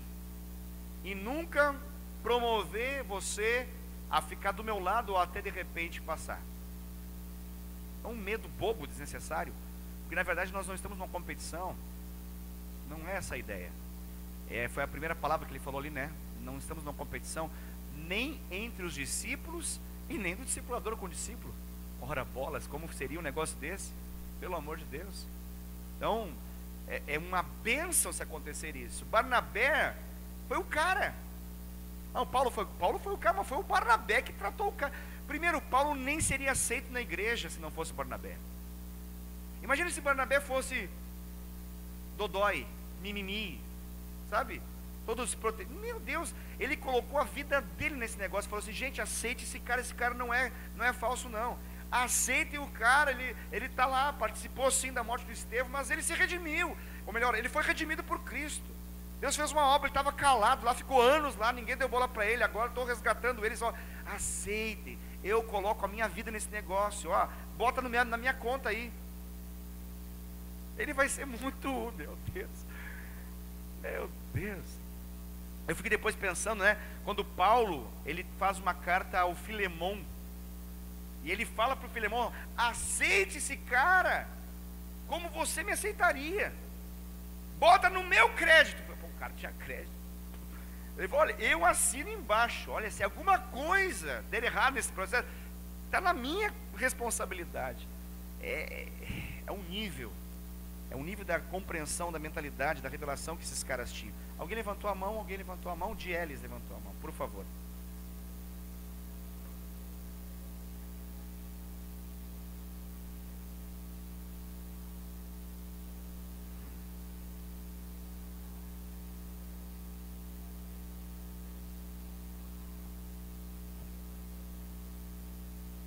Verdade. O que a Dielis acabou de falar é que Paulo também, ou melhor, Barnabé também era alguém extremamente admirável, porque para ele poder ter essa argumentação e ela ser efetiva ao ponto de Paulo ser aceita, porque ele mesmo era alguém tão admirável ao ponto de ser seguido na direção que ele deu lá para a igreja primitiva. Exatamente, concordo plenamente com isso. Lembrando que Barnabé tem uma história, né? Barnabé tem uma história de entrega. Ele era o filho da consolação, filho da exortação. Ele era uma bênção. Ele era um exemplo de liberalidade. Ele é aquele cara que entregou a tudo para o reino de Deus. É aquele cara que estava disposto a morrer pelo Senhor Jesus. Isso é algo admirável dentro do contexto da igreja primitiva. As pessoas facilmente sabiam o nível de compromisso que Barnabé tinha com o Senhor. Mas alguém, Glauco acho que falou.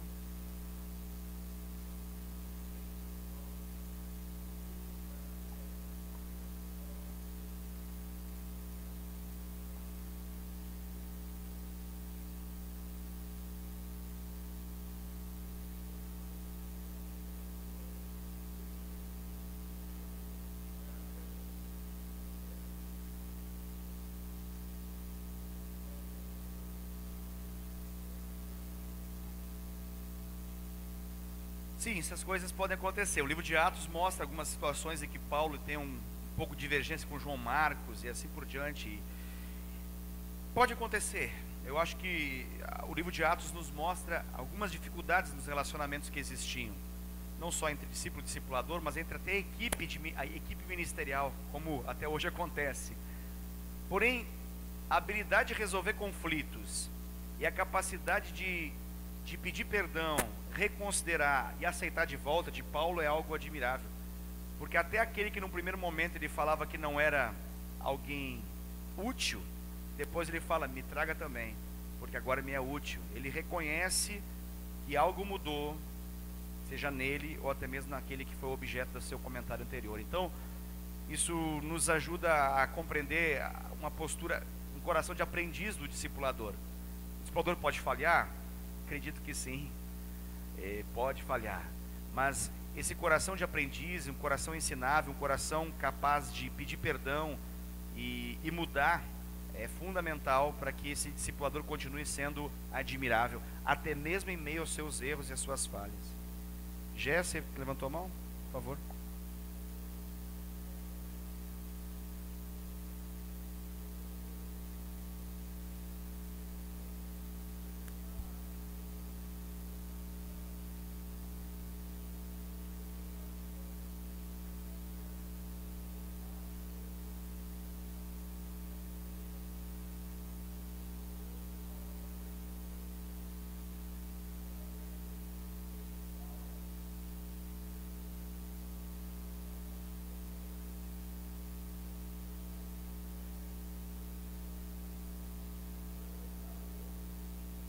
Glória a Deus. Não queria se mostrar para o povo, mas Deus mostrava ele para o povo. Esse é meu discípulo amado. Frase forte, hein? Nossa, essa frase aí.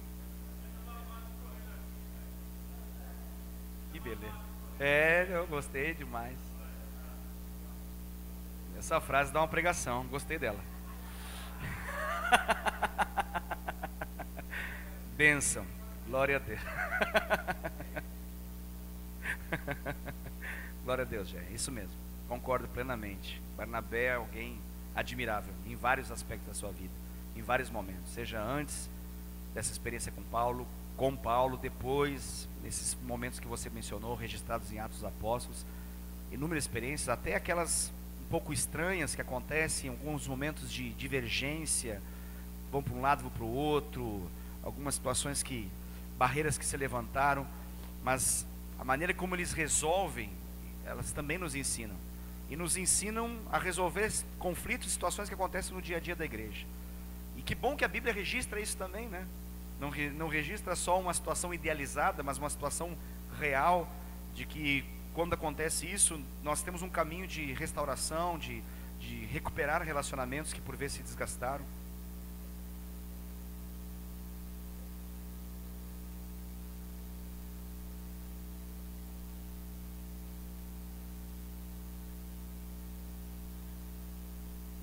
Sim.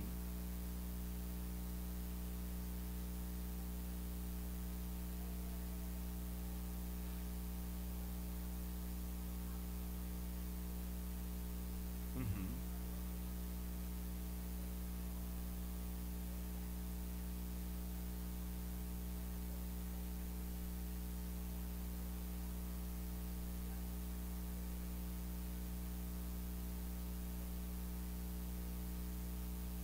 Amém.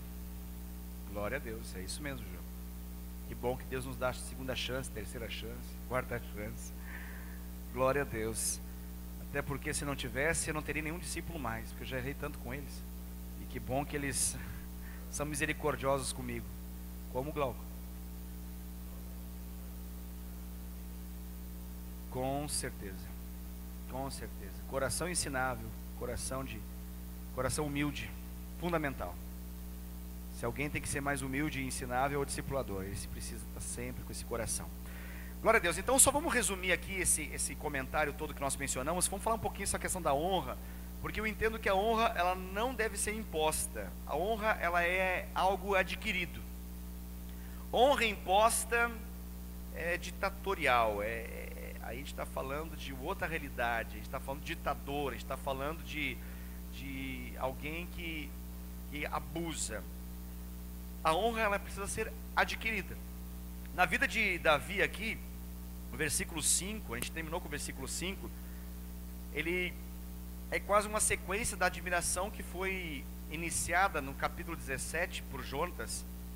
O coração de Jonatas admirou Davi no capítulo 17, mas o capítulo 18, no versículo 5, fala que Davi, ele se conduzia com prudência. Uau! Me ajuda a entender isso. O que você entende por essa frase aí? Ele se conduzia com prudência. O que você acha que é isso? Ele não deixava o orgulho se inflar, nem inflar o coração dele. Ele mantinha a humildade. O que mais que você consegue interpretar como alguém que se conduz diante dos outros com prudência? O que é alguém imprudente? Vamos pelo que não é, então. O que é alguém imprudente? Irresponsável, inconveniente, faz as coisas sem pensar. Uau, sensacional isso tudo, muito bom. Que mais? Quebra as leis, não está nem aí, responsabilidade, inconveniência, gera desconforto no ambiente, né? Isso é imprudência. Então, se isso tudo é imprudência, a Joana falou alguma coisa, eu não consegui ouvir, querida, você que chegou a fazer algum comentário em relação à prudência, porque aqui a Bíblia fala que o Davi, ele se portava, ele se conduzia com prudência, ou seja, era algo intencional dele. Ele era zeloso, cauteloso, submisso, ele era ético. Tá entendendo tudo isso aí que eu estou falando? Agora eu vou te fazer uma pergunta. Você se conduz com prudência com os seus discípulos? Porque os seus discípulos estão olhando para isso. Está registrado na Bíblia aqui para que a gente possa refletir. Você é alguém prudente ou imprudente? Você é alguém conveniente nesse aspecto ou inconveniente? Você é alguém responsável ou irresponsável? Você é alguém que quebra as leis e são vistas pelos seus discípulos, ou você é obediente, submisso, leal, ético, cauteloso no que fala, no que decide? É de pensar, né? Em tudo, do que fala, de como fala, do porquê fala. Porque tem hora que ser imprudente é quando é para falar e não fala nada. Ser imprudente às vezes é falar o errado. Às vezes não é o conteúdo, mas é a forma também. Também entra na imprudência. Então, aqui o Davi, ele era zeloso nesse sentido. A Bíblia fala que ele era bem-quisto de todo o povo. Bem-quisto dá para entender, né? Ele contava com a admiração de todos. Quantos inimigos você tem? Nenhum. Glória a Deus, aleluia. Aleluia. Só o cão imundo. Aleluia. E toda a falange de demônios que está com ele. O resto, pastor, no que depender de mim, eu tenho paz com todos. Aleluia. Isso é ser bem-quisto pelo povo. Amém? Traduza isso assim. Davi, ele não era encrenqueiro nesse aspecto, entende? Aquela pessoa que ia fazendo caso e causos e problemas. Não, ele tinha essa admiração do povo. As pessoas olhavam para ele e falavam: esse cara é legal. Não sei, não suspeito que, não sei. Não, ele não tinha essa suspeita. Não, meu santo não bateu com o dele, não gostei muito, não sei, acho que por trás disso aí tem alguma... Não tinha isso. A Bíblia fala aqui que ele tinha, contava, detalhe, eu gosto da palavra todo. Sempre que eu ouço a palavra todo, eu fico, todo, está ali todo, ó. Ele é bem-quisto de todo o povo. Não era apenas alguns que gostavam dele, todo o povo gostava do cara. Até gente que nem conhecia ele, passou a conhecer rápido. As mulheres que fizeram musiquinha para ele, tá ali, versículo 7 fala das musiquinhas lá. Saul feriu seus milhares, porém Davi seus 10 milhares. Musiquinha em Israel. Olha que beleza. Então, perceba, não foi imposto, foi conquistado. Ele não impôs. Ele conquistou isso, pela maneira como ele lidava, como maneira como ele era para com Deus e para com as pessoas. Então, isso o credenciou. No primeiro momento, detalhe importante, eu acho que isso é legal também ser mencionado. O Saul não sabia do que aconteceu no pasto, no mato, lá no campo. Falei com um gaúcho agora. Barbaridade. Tá louco. Beleza. Mas, o que ele fez para com Saul? Lembra que eu falei? Ele informou Saul. Há momentos que as pessoas não sabem o que nos fez chegar até aqui. Elas olham para esse rosto bonito, maravilhoso, espetacular e ficam impressionadas, e elas não sabem qual é a razão de tanta emoção. A gente tem que traduzir, falar assim, eu tenho uma história. Essa é a história que a gente por vezes tem que narrar. Então, Davi teve um momento que ele narrou aqui para Saul. Detalhe, ele não inventou, não maximizou, não teatralizou, ele foi realista. Isso é importante também, porque às vezes funciona às vezes como a paixão de adolescente, né? A gente vai contar uma historinha assim e floreia, aperfeiçoa, melhora, e aí depois a pessoa vai convivendo e percebe que não tem nada de realidade naquilo. Então, o Davi, ele foi realista. Ele matou o leão? Matou o leão. Ele matou o urso? Matou o urso. Ele narrou o que aconteceu. Não inventou. Ele não contou uma história que acha que ia impressionar. Não, ele contou um fato de acordo com a necessidade. Ele falou assim, você está achando que eu não dou conta? Então só que conste nos autos aí que eu dou conta. Eu dou conta porque eu já dei conta de urso, eu já dei conta de leão. Então não vai ser esse Golias incircunciso que vai me derrubar. Detalhe interessante que tá todo mundo olhando para o tamanho do homem. Ele está olhando para o negócio do homem lá.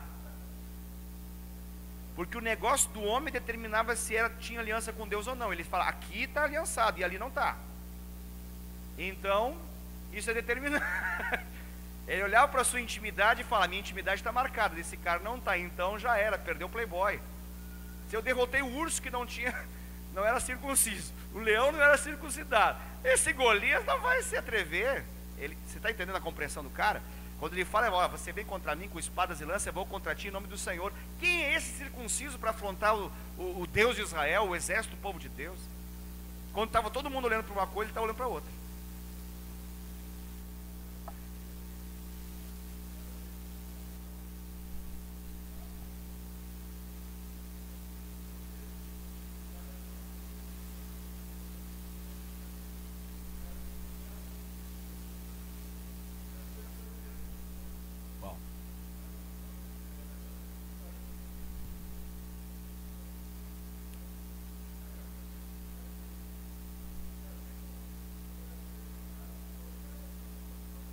Sim.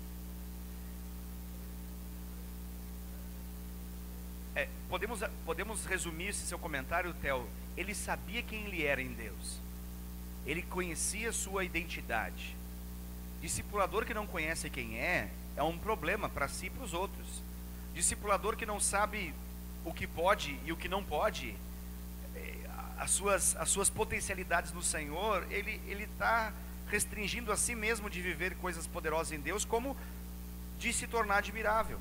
Davi sabia, e você falou uma coisa muito legal.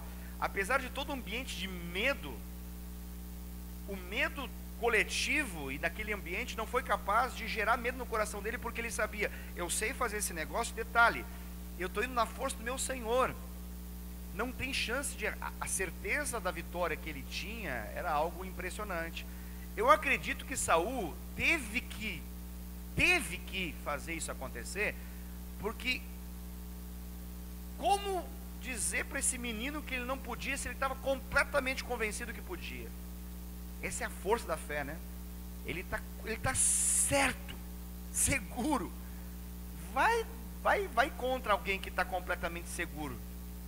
É difícil demais. A gente consegue ficar meio jogando alguma coisa em alguém que está meio assim, mas esse cara estava seguro. Ele sabia o que ele podia no Senhor. Muito bem, vamos avançar aqui para a gente poder... eu nem falei, mas capítulo 22, pulando um pouco mais para frente, vai nos ajudar também a entender o quão poderoso o Davi se tornou em Deus, na capacidade de liderar vidas. O capítulo 22 é o clássico capítulo que fala a respeito da caverna de Adulão. E a caverna de Adulão é uma coisa assim, a ser estudada por anos e anos e anos, e a gente não vai conseguir concluir tudo o que aconteceu naquele lugar. Porque a Bíblia registra no versículo 2 do capítulo 22 do livro de Samuel, 1 Samuel, diz assim, ó: ajuntaram-se a Davi todos os homens que se achavam em aperto, todo o homem endividado, e todos os amargurados de espírito, entenda como deprimidos. E ele se fez chefe deles, e eram com ele uns 400 homens. Meu Deus do céu! O cara vai para uma caverna, e daqui a pouco tem 400 homens quebrados, falidos, deprimidos, entristecidos, arruinados, com a autoestima no pé. Eles saem de lá para ser os guerreiros de Davi, valentes de Davi. É uma coisa que não... é incrível. Isso é um encontro com Deus. Mas assim, é um encontro com o Deus manifestado na figura de Davi. É isso que é impressionante. Porque se tivesse uma plaquinha lá, bem-vindo ao encontro com Deus, era uma coisa. Mas eles estavam olhando para um homem. É isso que é importante nós entendermos. Davi se tornou como Deus para esse povo. Quando a gente fala que o discipulador, ele é a boca de Deus, a expressão de Deus, a direção de Deus, a proteção de Deus, tudo que a gente menciona, é mais ou menos o retrato daquilo que Davi foi para esses 400 homens destruídos, desmotivados. Querido, a gente precisa entender esse negócio. Eu fico louco lendo essa passagem. Porque a gente fica assim, pastor, e eu fico assim falando com o meu pastor. Eu falei, pastor, eu não consigo motivar aquele irmão lá. O Davi não pegou um cara mais ou menos desmotivado, ele pegou os caras que queriam se matar, eles não tinham uma esperança. O cara que quer viver em caverna, quem é que quer viver em caverna? Tenta imaginar um negócio desse. Esses caras vão para a caverna porque eles não querem mais viver. Eles não têm coragem de se matar, mas vontade de viver não tem mais nenhuma. Ele está pegando um bando de louco, e não é corintiano aqui, é só um bando de louco mesmo.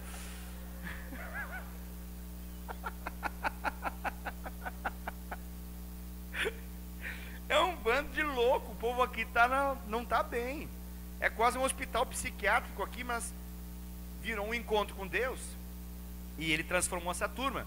E o mais impressionante dessa história toda é que tem alguns trechos fortíssimos assim. Porque no capítulo 23, lembrando que o 22, é sempre, números nos ajudam, né? Para vir o 23 tem o 22. Então tem o 22, que é a caverna de Adulão, mas tem o 23. E o 23 narra, isso aqui é incrível, é inacreditável essa passagem aqui. Porque estou pulando um livro inteiro. Mas no capítulo 23, que é uma sequência de fatos, o capítulo 23 do livro de 2 Samuel, a Bíblia vai nos mencionar aqui de Davi falando, apenas assim, ele não ordenou, ele não mandou, mas ele está apenas mencionando assim, o quão bom seria beber um copo de água, aqui da onde que era mesmo? Da junta, da porta de Belém. Você já deve ter lido essa história. Pois bem, esses caras ouvem esse negócio, e eles vão lá para poder pegar um copo de água da terra lá de Belém, que ele queria, só porque ele desejou. Ele esboçou um desejo assim. Vanessa, por favor. Vanessa, olha.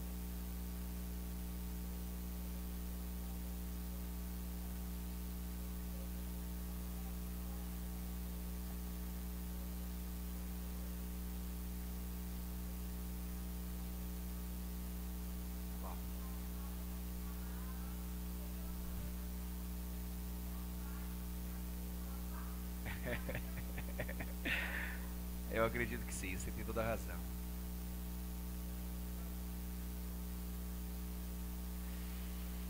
Eu acredito que esse cara era tão apaixonável, tão apaixonante, que era difícil você não andar com ele sem querer viver os sonhos dele. Ele conseguia fazer as pessoas sonhar os sonhos dele. Ele levava as pessoas a querer o que ele queria. Ele era um líder.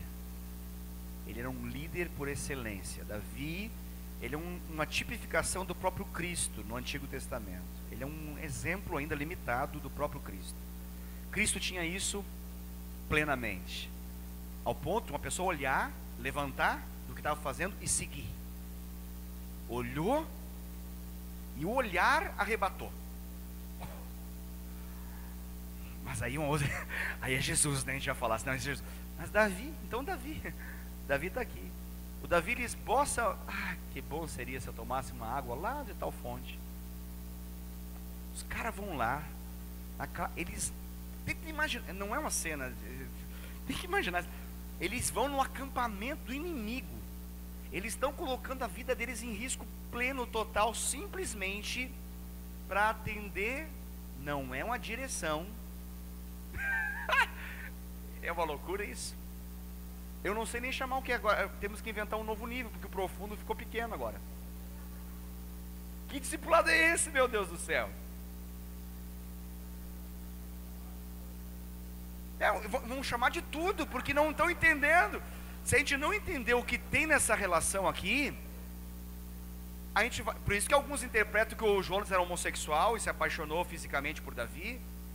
Algum vai interpretar que esses caras que foram fazer isso são paranoicos, loucos, lunáticos, inconsequentes, bestas, bobos, qualquer outra coisa.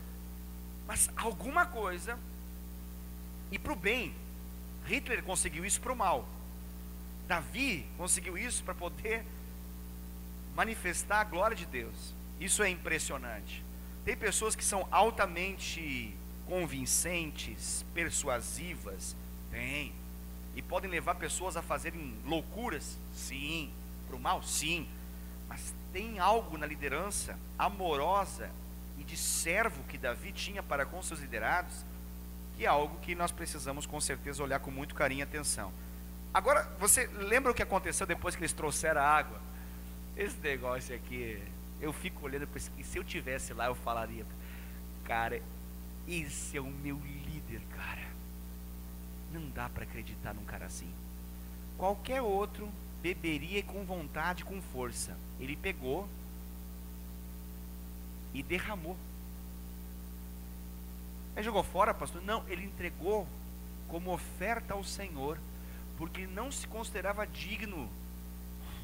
Meu Deus, que líder é esse, rapaz? Não tem condição. Quando você acha que ele vai ter uma reação, ele te impressiona mais ainda. Aí você fala, não, eu busco outro copo d'água, se for o caso. Você consegue entender? Aquela demonstração não era de ofensa, muito pelo contrário, ele ganhou ainda mais. Você consegue entender isso? Quando a gente achou agora chegou o pico da admiração, não, ele conseguiu fazer um ato, ofertando ao Senhor como honra. Falou assim, eu não sou digno de tomar essa água foi tão sacrificial para vocês, que eu ofertarei aos meus senhores. Oh, que líder é esse? Que líder é esse? Fala, Davi. Qual Davi que está falando? Esse é Davi, esse Davi. O nosso Davi. Passou uma água para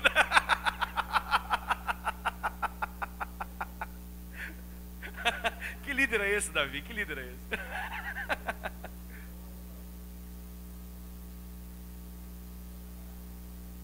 Não há dúvida. Não há dúvida.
Amém.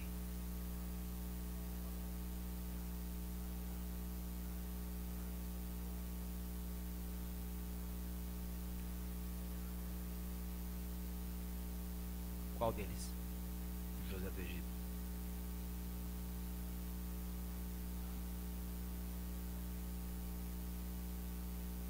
José é impressionante também. É impressionante. Outro líder por excelência, né? Outro cara extremamente admirável. Não importa a circunstância, não importa o quão ruim você coloca um cara, ele consegue sair de lá. Não tem o que possa apertar o José, rapaz. Você joga no poço, você joga na carruagem, você joga no presídio, você joga na tentação da mulher do Boitifar lá, tudo. Fala, Gé.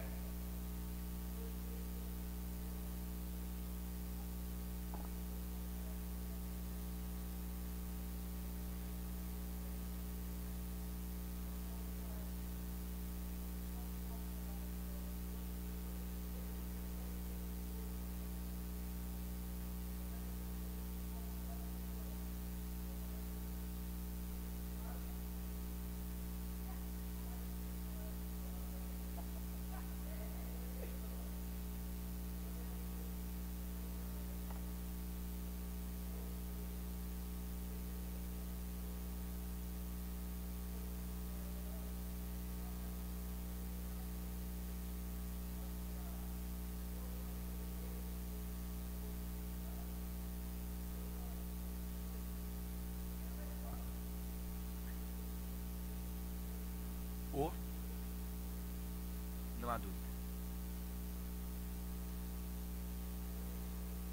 Sim, assim como eu acho que para algumas mulheres fica tão fácil se submeterem aos seus maridos, porque eles são tão admiráveis, são tão bons, que chega a ser uma afronta uma esposa não submeter a uma liderança tão abençoadora quanto. Assim eu também acredito que se nós tivermos essa postura que Davi tem, seremos também facilmente admirados. Eu acredito que são vários fatores que a gente analisou, né? São muita coisa. Hoje à noite a gente fez. Eu queria, na verdade, eu me propus a conversar com vocês e a gente juntos, nós juntos refletirmos esse texto e tentarmos entender a postura de Davi. Eu esperava, na verdade, até terminar, mas não deu, já acabou o horário e não deu. Mas não tem problema não, a gente segue na nossa próxima aula. Mas que bom que foi assim, porque hoje a gente ficou nessa primeira parte do que nos leva a ser admirável. Acho que a gente pode resumir essa aula de hoje, do discipulado profundo, na perspectiva do discipulador. A figura do Davi aqui é um exemplo para nós. Falamos de outros homens também de Deus, Barnabé, falamos de José, mas isso tudo que nós estamos mencionando nos mostra o quão fácil era para Jonas fazer o que ele vai fazer na próxima aula. E vai ficar muito fácil, vai ficar tão fácil para a gente entender que por que ele deu tudo, porque essa aula de hoje nos fez compreender o que tem o que esse cara tinha, e o que ele tinha era uma vida com Deus. Ele tinha uma vida com Deus, uma vida profunda com Deus, uma vida de dependência de Deus, uma vida não apenas do poder de Deus, mas ele permitiu que o poder de Deus entrasse no seu ser e mudasse completamente a sua vida. Isso que a gente chama de caráter é o poder de Deus dentro de nós, não o poder de Deus que sai de nós e que manifesta proezas, sinais, maravilhas, prodígios, mas esse poder de Deus em nós, esse Cristo em nós, a esperança da glória de Deus, essa realidade da presença de Deus, Deus vivo em nossa vida, operando essa transformação, essa mudança, nos tornando apaixonáveis, apaixonantes.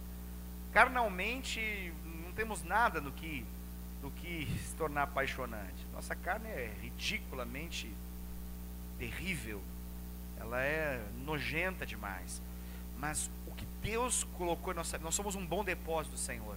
O que Deus fez, o que Deus trabalhou, esse é o conteúdo da paixão alheia, esse é o conteúdo daquilo que as pessoas se apaixonam ao olhar para nós. E nós estamos descobrindo que isso tudo quem criou, a gente está falando disso tudo dentro da questão do discipulado, foi Jesus. Jesus nos chamou a fazer discípulos, e o discipulado precisa ser profundo, porque se não for profundo não tem frutificação, o reino de Deus não se manifesta. E para ele ser profundo nós precisamos, como Davi, se tornar admiráveis. E Davi significa amado. Era muito fácil amar Davi, ele era muito amado, muito amado. E você, em nome de Jesus, se torne um amado, que você seja muito amada, e os seus liderados, seus discípulos, as pessoas que te cercam, amem você como amam a si mesmo, e estejam dispostos a pagarem preços por amar você, porque você é uma pessoa impressionante. Por quê? Porque você tem alguma coisa natural em si? Não, porque Deus fez uma obra extraordinária na sua vida. Você é a manifestação do próprio Deus na terra. Você é um cristão, é isso que significa ser cristão. Um pequeno Cristo, semelhante a Cristo, igual a Cristo. É aquilo que o Gé falou. Mas era um encontro com Deus? Era um encontro com Deus na figura de Davi. E as pessoas, em nome de Jesus, encontrem-se com Deus através da sua vida. Que se aproximar de você seja igual se aproximar de Deus. Que falar com você seja semelhante a ter uma experiência de conversar com o próprio Deus. Que você seja a misericórdia de Deus expressa, o amor de Deus expresso, a bondade de Deus expressa, a direção de Deus expressa, a correção de Deus expressa, em nome de Jesus. Amém? Glória a Deus. Vamos ficar de pé, vamos encerrar, queridos? Sim, Glauco. Hoje foi o dia do Davi. Hoje é o dia do Davi. Deu certinho, né?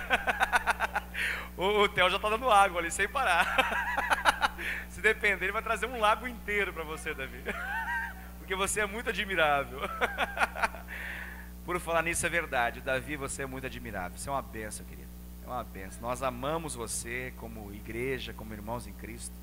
Você, sua vida nos inspira. Sabemos que você é limitado, que você é imperfeito, falho, humano, mas assim, os atributos de Deus manifestados na sua vida nos impressionam. E nós oramos para que Deus possa fazer de você mais e mais um instrumento poderoso nas mãos dele, em nome de Jesus. Amém? Em nome de Jesus. Amamos você, Davi. Vamos aproveitar, encerrar com oração e também agradecer a Deus pela vida de Davi. Amém? Vamos fazer isso então. Vem aqui, Davi. Vem aqui um pouquinho. Vamos orar com Davi. Davi, não chora não.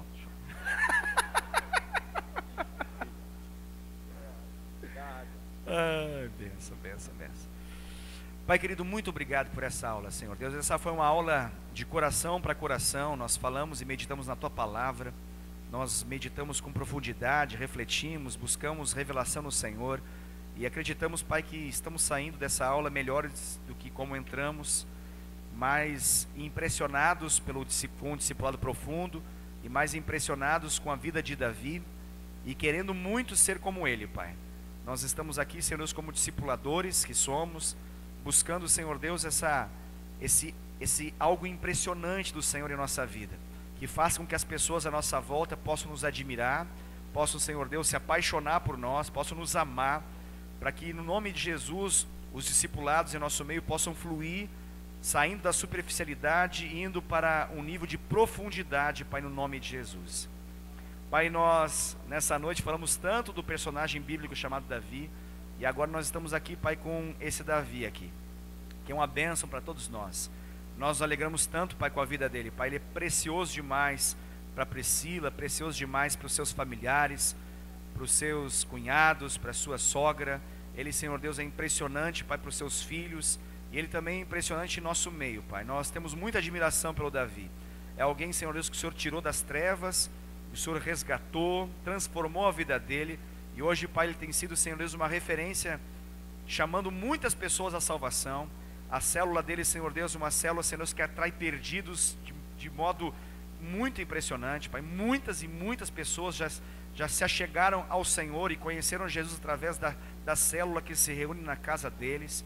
E nós queremos, Pai, no nome de Jesus, glorificar o Senhor e honrar a vida do Davi, Pai, pedindo que o Senhor possa conceder, Senhor, um novo ano de vida para ele, maravilhoso, que ele cresça ainda mais no Senhor, que ele possa romper limites, barreiras, que possa vencer em Ti, e que ele possa, Senhor Deus, a semelhança do Davi da Bíblia, ser, Senhor Deus, um líder de excelência, Pai, um homem, Senhor Deus, impressionante, Pai.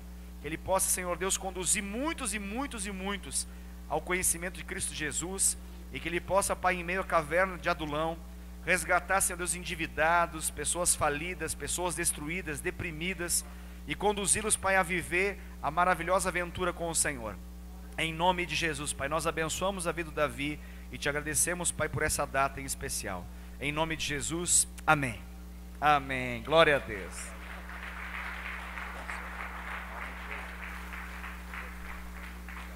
Deus abençoe vocês, queridos. Em nome de Jesus, uma ótima noite a todos.